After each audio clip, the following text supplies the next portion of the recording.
Salut les amis, salut tout le monde et bienvenue sur votre chaîne d'information préférée New World Africa. Ici vous avez le meilleur des informations africaines et même mondiales.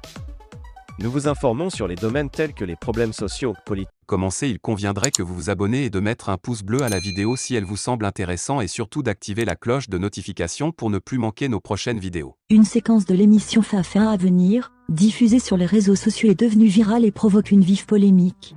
Fafa est une émission interview de people et d'acteurs du showbiz ivoirien. Entre questions directes et réponses choc, chaque émission fait parler. Les passages de Gbz Thérèse, Vetcholela ou encore Makosso n'ont pas dérogé à la règle.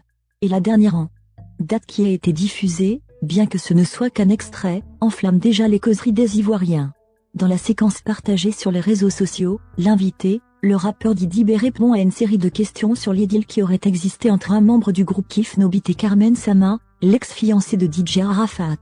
On y voit le mot Javel défendre avec véhémence son comparse et critiquer l'attitude du Jorobo qui serait, selon lui, à l'origine de ce BAD buzz. Il n'en fallait pas plus pour réveiller le courroux des fans du Daichi affectueusement baptisé les Chinois. Entre injures et menaces de boycott de Didi B, presque tout y est passé.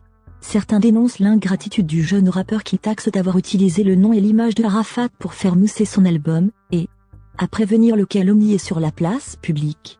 Cependant, dans le fond, qu'est-ce qui est reproché exactement à Didi B? Lui est-il reproché d'avoir répondu aux questions des journalistes? Ou bien ce sont les vérités et le langage cru qui posent problème? Il serait quand même temps que les Chinois descendent de leur piédestal. Comment peuvent-ils reprocher aux autres l'un des éléments de la force et de la popularité de feu DJ Arafat, c'est-à-dire son franc-parler ou déclarations sans langue de bois? Qui ne se souvient pas de ses clashs avec DJ DiCaprio, avec Ariel Chenet? Ou bien dans le game des Clash et Pumpkin, Arafat avait un passe-droit et non les autres. Les fans d'Arafat gagneraient à être focus sur comment pérenniser les œuvres d'Arafat, car dans les faits Didi B n'a fait que se défendre et dire la vérité. Carmen a une vie avant Arafat et ça tout Abidjan le sait. Et aujourd'hui, elle vit l'après Daichi. Quel mal il y a-t-il de parler de 16 épisodes de la vie de la mère de Ravna?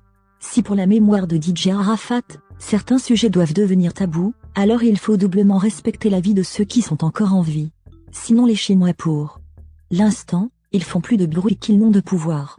Pour preuve, le fameux disque d'or de DJ Arafat est toujours attendu, environ 3 ans après son viol. Un des droits mentionnés plus haut, ou viol les droits d'auteur. Nous vous encourageons vivement à le notifier immédiatement à l'équipe d'Opéra News à cette adresse email oprenel-external@opera.com ou en utilisant la fonctionnalité prévue. À cet effet.